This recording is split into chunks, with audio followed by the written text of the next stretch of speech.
Welcome to Our Girl Relationships. We talk about the problems people face in their day to day lives. Let's start with the video. I, female 30, met my husband, male 33, Joseph, in our neighborhood. He had just moved in there with his family, and even though we were in different high schools, I decided to approach him and we began talking. We became great friends, but it wasn't until 3 years later that I had gotten into college when Joseph really asked me out. We were in the same college. He was 2 years ahead of me, and the fact that we hung out a lot more because of that, I said yes when he asked me on a date, and as it turned out, that we were even better as a couple. Even perfect, I'd say. It was like we were so different, but our differences really complemented each other. Like my talkative side went along great with his quiet side, and so much more. In this way, our friendship that had turned into a relationship after about 6 months of seeing each other bloomed into something extremely beautiful. So much so that we got engaged right after getting out of college, and everyone around us was so supportive of that. As all of this went on and my relationship with Joseph progressed and went through the phases that all relationships go through, my sister, Mariella, had been living in Europe all along. She left the house for college when she was 17, even got into one but couldn't sustain herself even for a couple of years. She immediately dropped out by the end of the second semester. It wasn't surprising to us though, because that all is just very typical to her. It just gave an insight into what kind of a person she is. So after dropping out, Mariella got with her very rich boyfriend that she had met in her college itself and started living with him. We knew nothing about this guy. All we knew was that he had a lot of money because the girl who had left with just enough money that would get her through a year in college was now driving expensive cars, going to expensive salons, buying expensive clothes and such. And with her change in lifestyle, her communication towards us changed as well. As each day passed by, she had started contacting us less and less, telling us less and less about her life, even when my parents expressed their concerns towards her living with a guy who we knew nothing about. And eventually, boom, it all just stopped. Honestly, I was glad about it all because Mariella was never, ever a great person, at least in my eyes. Ever since I can recall, she had always thought of herself as a person who thought had an edge over the others simply because she had the looks, and she used it so much to make everyone around her feel horrible about themselves simply because of that. But in all honesty, she had nothing outside her looks. Her grades were terrible, she was entitled AF, and was just a horrible person overall. It was outside, though, and in front of me, because to my parents and my other elder siblings, she was like the perfect angel sent from heaven with her looks, kindness, and everything. Only I knew what she was like underneath because I was the one who truly had to go through her torment after all. So when every time my family would mourn the loss of her, I would really try to pretend that I cared and stuff, but of course, only I knew that there wasn't a day in my life that I was grateful that she wasn't around me anymore. It wasn't like I didn't have concerns for my own, though, because I thought this phase of hers would eventually fade away and she would definitely return one day or the other, but nope. Years upon years passed. Joseph and I even got married, and Mariella was nowhere to be seen. And of course, there wasn't anything we could do because every time we tried to contact her, we knew she had seen our attempts but couldn't care less to respond. Hell, we even sent over cops once to do a wellness check on her, and that was the day my parents had their heart broken as they were informed by the cops that she was all well and good, just not interested to keep in touch with them. Not gonna lie, that day I felt bad for them as well. But of course, that was just me having a sense of humanity in me, unlike them, who have and had absolutely no care in the world about anything except their princess. Well, years and years passed, and eventually Mariella did contact my parents. She just spoke to them over Facebook once in a blue moon, and honestly, by the way it looked, it was obvious that she just wanted to flex her lifestyle to them, but they seemed happy at that too, and so I let it be. focusing on my marriage with Joseph, which has been going so well. We had been running strong and on the verge of completing our 8th year of marriage when this bombshell was dropped on me. You see, pandemic had brought some obvious tension and conflict between Joseph and I. We had a lot of arguments, at least when you compare it to how we were before. It was all understandable because these arguments were nowhere close for it to be called a sign of a toxic relationship. And I thought we were doing an amazing job getting over our differences through therapy, but nope, that was far, far from the case. And I was going to find that out in one of the worst ways possible. It all started after a year had passed from the pandemic. My parents very randomly called me and were buzzing in excitement and happiness. Then they revealed to me that Mariella had reached out to them and told them that she was going to visit the USA the very next month itself. Although I wasn't the most excited, I was happy to see my parents happy and began helping them as they cleaned out a room, especially for Mariella to stay. So Mariella returns back to our home state, and everyone in my family is going crazy over it. The moment I saw her, I could just make out that she had changed a lot, and in the worst ways possible. I'm not even going to try to get into that because honestly, that alone would take up the entire post. But yeah, she was back and everyone began spoiling her. And soon enough, watching everyone do that, my husband too jumped on the train and started to change his behavior toward her. He went from being formal to speaking highly of her because she had gone through so much. Yes, she was back here with a sob story. Her husband, who we knew nothing about, had divorced her because, of course, why else would she be here? So she's getting all this attention and time, not just from my husband, but from family too. And I can't help but sit down to gently remind him what type of a person she was and how she was one of the root causes of all my mental health issues. That is when he dropped it on me to made me realize that it was the day our marriage had come to an end. He started screaming at me, telling me how I'm just a jealous B word because Mariella is just better than me, and how I just can't see him and her happy to form a bond. I was left stunned, and I just knew what to ask him. I asked him if he was in love with her, and after a long pause, I knew I had gotten my answer. I left the house that day itself as Joseph left the house to live with Mariella. You know what the nail on the coffin was, though? The fact that none, I mean none, of my family reached out to me. Needless to say, I was heartbroken and lonely to the max.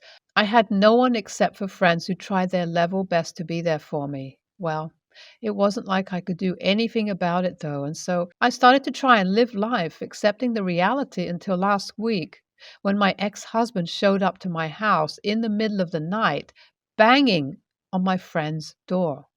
The moment she opened it, he began demanding for me, and the moment he saw me, he began crying like an actual baby. He was pretty drunk and began senselessly talking about things. From what I could make out, though, apparently Mariella had already begun sucking the life out of him by being demanding of his money. And of course, to me, she was just going along with her plan, but to my ex-husband, who I had very clearly warned about her behavior, was surprising. I simply just laughed at his face when I heard all of this because, to me, obviously, this all wasn't even a bit shocking and just shut the door on his face. After knocking a couple of times, he gave up too and left. That is when my issue arises, though, because the very next day, my phone started blowing up with messages from his side of the family, blaming me for giving up on our marriage so easily, expressing their disappointment in me. Although I immediately put my foot down and reassured myself there's a slight bit of conflict in me, so Reddit, AITA, I decided to call up my ex-mother-in-law to tell her to put a stop on all the spam because I had enough trying to get back to them all. I told her that the fact that her son was a cheat wasn't on me, and upon hearing that, she was pretty damn dumbfounded, as if she had no idea what I was talking about. So she asked me about it, and I asked her back instead what she thought was the reason behind our separation. After a couple of minutes of silence, she told me that it would be better if we could meet and talk somewhere out, and honestly, that was a good idea. My ex mother in law is a pretty level headed woman, so I hope this conversation ends up being fruitful. Furthermore, I decided to shoot Mariella's supposedly ex husband, who still has pictures of them up on his account, lol, a message on Facebook. I explained to him who I was, what I was messaging him for, and stuff in brief. I haven't received a response as of yet, but whenever I do, I would definitely update you all. Hi, all. I met up with my ex mother in law today. So basically, the meeting with my ex mother in law revealed a lot. And honestly, all good for me because it just gave me more of a reason to want to move on from Joseph. Apparently, Joseph had told his entire family that the reason we split was because I wasn't satisfied with the amount of money he made. Not only that, he only informed them of this last week when we had been separated for literally 2 months now. And that is what I explained to her. Everything that actually went down and how he had been living with my parents recently. I told her to go see for herself if she didn't believe me. She thanked me and apologized profusely, telling me that she hopes I could give her an opportunity to fix things. Not sure what she meant by that yet, but I said yes because at the end of the day, it wasn't really her mistake. Here's a final update. Joseph's life has seemed to have turned upside down as me messaging Mariella's husband has caused her to fly back home to him because apparently they were never divorced.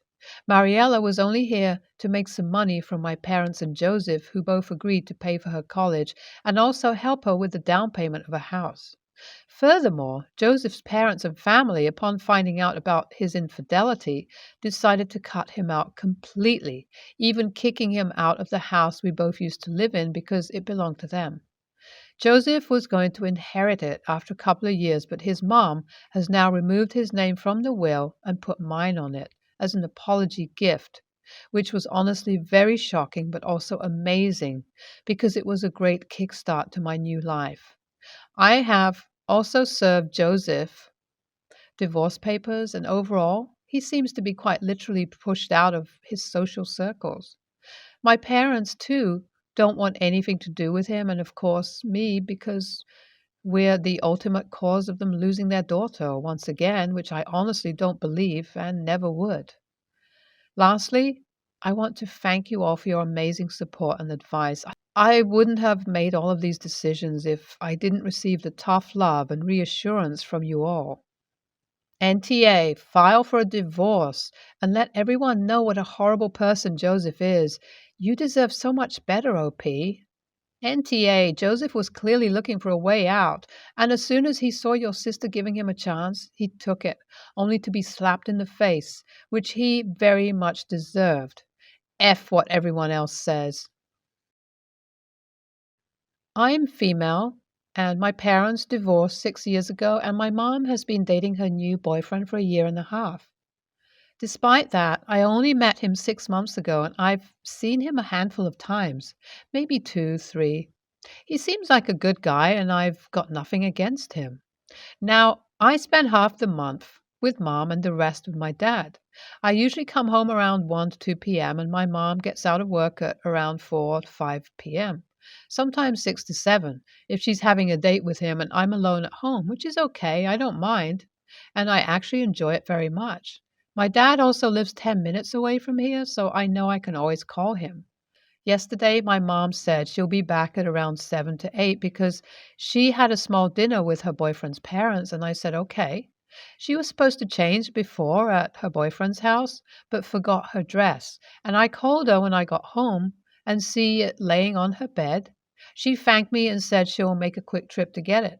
But an hour after that, she called me again and said that her boyfriend was on the way, and almost as soon as she did it, her boyfriend rang the bell. I opened the door a bit to confirm it was him, and I say hi and to wait there. He tried to open the door and said, no, let me get the dress. And I forced back and said there's no need for him to come in since I would bring the dress to him. He said no again, and I pretended to let him in so I could close the door quickly. I wouldn't lie. I didn't want him there with me because I don't know the guy at all.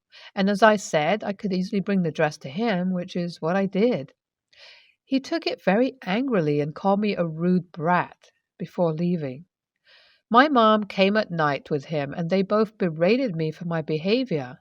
Despite me telling my mom that I don't know him and he was the rude one, I ended up calling my dad, and he picked me up. When my mom's boyfriend saw him, he instantly backed off, and my dad said he'll talk to her later. She texted me, calling me an AH for making this bigger than it is. NTA, no, the boyfriend made it bigger than it is, not you. Then he went whining to your mother and got her in on it too. He was supposed to pick up the dress. There was no need for him to come in unless he had some other motive. NTA, your mom is, especially for doubling down and gaslighting you after the fact. Not sure if it is possible, feasible, but I would highly suggest talking to your dad about changing the living situation until this guy is out of the picture. The fact that a grown man who you've only interacted with 2 to 3 times previously thinks he has a right to berate you in front of your mother is scary. Not only that, she allowed him to do it and took his side. That is even more terrifying. People rarely show their worst behavior the first time they explode, which means he is likely capable of more aggressive reactions down the road, and she basically signaled her willingness to allow it. She may not realize it right now, but she's choosing to put her relationship with him above the one she has with you. I know that sucks to think about, but take it from someone who has been there with a parent. Put your safety, physical and mental, before her. I, female 32, used to be friends with Sarah, 28. However, with time, she started exhibiting some odd behavior that creeped me out. She started copying how I dress, how I do my hair, my way of life. It was to a point where people started noticing. Sarah and I worked together, and I didn't want to cause any issues at work, so instead of doing any sort of confrontation, I simply slowly distanced myself and we mostly see each other at work, occasionally at some work night outs. She still copies my looks, but since she doesn't know much about my life beyond what she hears from others, she can't do much else.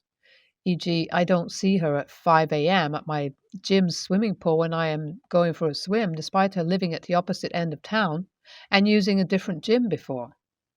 Sarah just moved into her new, freshly renovated house. She invited our whole department for her housewarming party, and I couldn't really say no, and since everyone was going, I was fine with being there. When I entered her house, I felt like I was entering a distorted copy of my own house. She copied my house design as closely as she could. Obviously, she wasn't able to copy everything down to a T for various reasons, but she was pretty darn close.